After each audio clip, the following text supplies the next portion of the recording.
السلام علیکم سامعین، 2 رمضان المبارک ہے، 25 مارچ ہے۔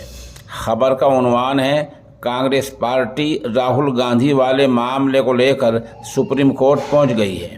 خبر تفصیل سے سنیے۔ دراصل جس قانون کے تحت راہل گاندھی کی پارلیمنٹ کی رکنیت ختم ہوئی ہے، آج کانگریس پارٹی نے سپریم کورٹ میں باقاعدہ طریقے سے اسی کو چنوتی دی ہے، اسی کو چیلنج کر دیا ہے۔ قانون کیا ہے؟ قانون فی الحال یہ ہے کہ اگر کسی ممبر اسمبلی کو یا ممبر پارلیمنٹ کو کسی عدالت سے 2 سال کی سزا ہو جاتی ہے یا اس سے زیادہ کی سزا ہو جاتی ہے تو اس کی اسمبلی اور پارلیمنٹ کی رکنیت خود بخود ختم ہو جاتی ہے۔ اس میں کسی اپیل کی نہیں چلتی ہے، کوئی درخواست نہیں چلتی ہے، کچھ نہیں چلتا ہے، کوئی پٹیشن کام نہیں آتی ہے۔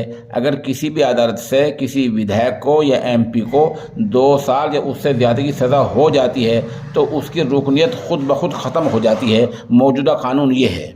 کانگریس پارٹی اس قانون کو چنوتی دینے کے لیے سپریم کورٹ پہنچی ہے اور کہا ہے کہ یہ قانون غلط ہے، یہ قانون نہیں ہونا چاہیے، اس کے لیے کوئی اور گائیڈ لائن تیار ہونی چاہیے جہاں اپیل کا حق ہو۔ بہرحال کانگریس پارٹی نے اس قانون کو چیلنج کیا ہے، معاملہ سپریم کورٹ پہنچ گیا ہے۔ اب دیکھیے آگے ہوتا کیا ہے۔